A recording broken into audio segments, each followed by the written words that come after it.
What is the best evening routine to set you up to have the most productive next day? Yeah, I think that definitely starts with you finish your work. I think it's extremely important. So you finish your work, say 5, 6 p.m. The first check-in I would do is make sure you have some short, 60-second or so, short reflection of your day that helps you to celebrate the progress that has occurred. It's very easy to go into the end of the day, looking at your calendar and task list and thinking, I have a lot more to do, and then enter your evening in a state of dissatisfaction, which isn't good for our mind. So the first thing, quick reflection, very simple ways to do that would literally just be to look back at your task list or look back at your calendar and think, okay, cool, I've done this day, I've done a podcast, we've done some meetings or whatever it may have been.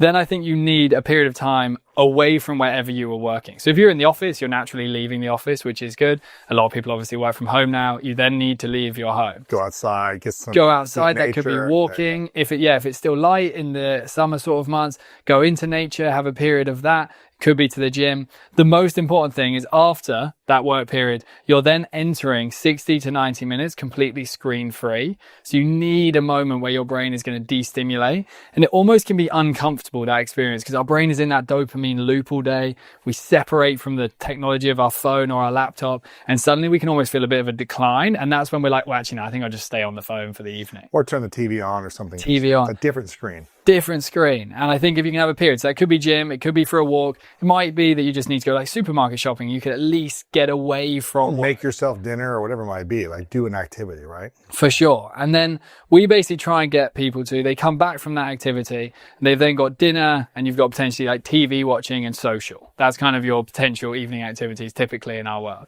And we'll try and continue that concept of a phone fast effectively. So there's prolonged periods of time away from the phone so that this dopamine system can regenerate, so that you can step away from all your work emails and conversation and so on.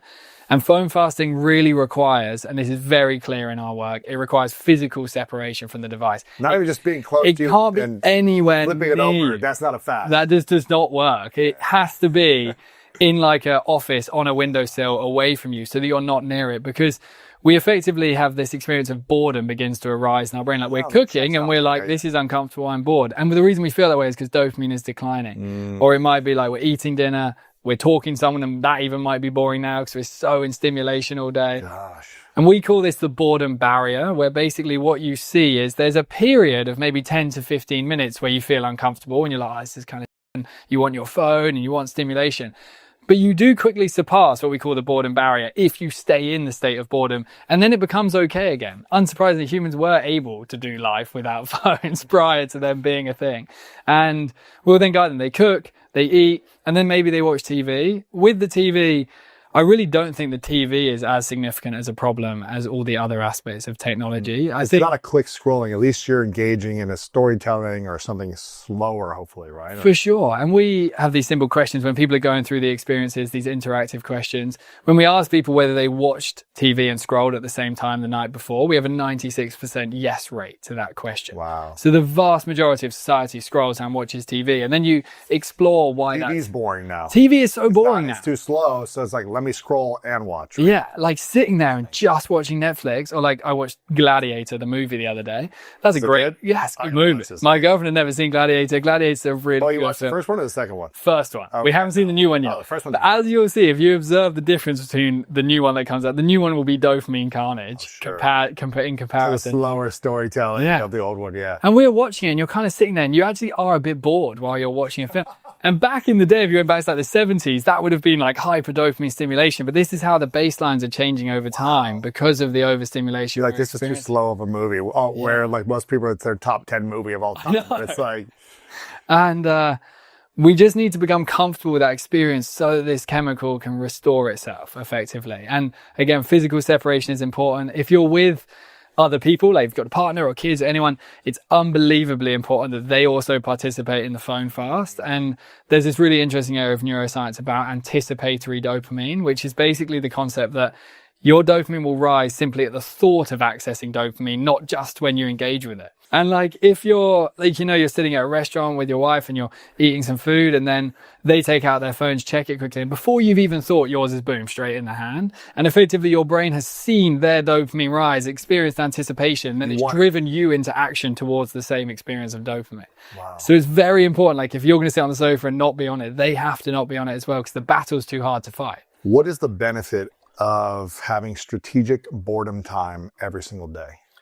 We really want, as a society, high baseline dopamine. It's so important that we all, every day, are waking up and we're generating a ton of this chemical. It leads to you just living your best experience of life you possibly can in terms of everything. Your ability to cook and exercise and work and connect and have sex and just be a thriving modern human.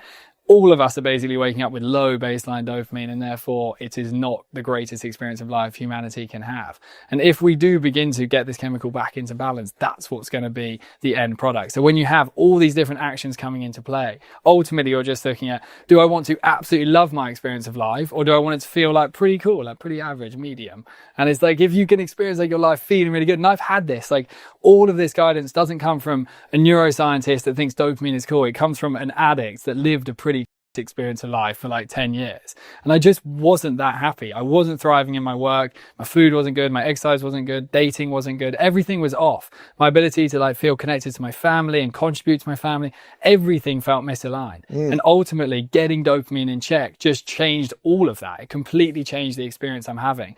And we all get this period of time where we get to be a human. It would be nice if we can thrive throughout that time. So you think if people learn how to change their dopamine, they can change their life? 100%. I actually believe it's the most important thing society does. Really? Definitely. Focusing on dopamine. Yeah. And having a healthy balance of it. Having a healthy balance of it and learning to step away as frequently as we can from the quick stuff, move towards the slow stuff. And then you obviously have these other neurochemicals, oxytocin and serotonin and endorphins. These are absolutely pivotal to society thriving. But the big issue we have right now is we've become dopamine driven, where we're all only in the pursuit of either pleasure or also success is dopamine addiction as well. And we're in the pursuit of that. Society used to live its life very in the pursuit of oxytocin, serotonin, and endorphins. Now we've shifted it. So if dopamine gets in check, you then open this door and it's like, cool, how else can I optimize my neurochemistry? So as a neuroscientist then, what is the greatest morning routine to get our dopamine in check? Okay, so the most important aspect is it starts with the night before with where you charge your phone. You can't charge your phone by your head. It's the most fundamental change society has to make with the dopamine. And if it has to be in the room for an alarm, it charges the other side of the room and you get out of bed to turn it off. Ideally, you get yourself an alarm clock. You get one for like £2 on Amazon, or you get yourself a nice one for Christmas, whatever it might be.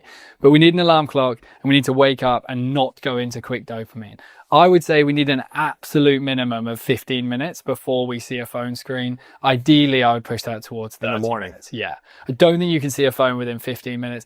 Even this morning, like I woke up, I was pretty jet lagged. I woke up at like 4 a.m. today, and it was obviously very tempting. Oh, I wonder what's going on in the world, social media. And we got the whole presidential election stuff. I was curious to have a look at how that was going. And I was like, no, because this is the day I want to be thriving. I've got an important podcast today. If I go into my phone, I'm disrupting the capacity for that moment to happen. So the first thing is 15 minutes minimum, 30 minutes ideally. You want to wake up and you want to immediately take action. You want to start doing something that's effortful. So not only are you not spiking it and crashing it and living in that world, which is what most of us live in, but you're actually going in the opposite direction and dopamine is on the rise. And that would involve you wake up, you immediately walk to the bathroom and you go to the bathroom. After you've been to the bathroom, if you're sitting there and you're going to the toilet, you've got to have a book in there to entertain you if you're going to potentially go on your phone. Then you're engaging in effortful reading, and that's much, much better. Books are way better for our dopamine because they're challenging, not easy. Then you splash cold water on your face. You brush your teeth, and you brush your teeth properly. And then you walk back to your bedroom and you make your bed. So very simply, you wake, you don't go on your phone, you go to the bathroom, you brush your teeth, you splash cold water on your face, and you make your bed. You've experienced a drastically different situation from a neurochemistry point of view. Your dopamine is climbing fast and hard. And then whatever else you want to do that morning, maybe it's that you want to get out and go for a walk. Maybe you've got to make your kids breakfast. Maybe you've got to start your working day. You're starting from a higher baseline dopamine state, which is when you're going to perform at a really high level with whatever action you're wanting to take, rather than climbing out of low dopamine and finding everything annoying and feeling irritated and feeling flat. It's drastically different.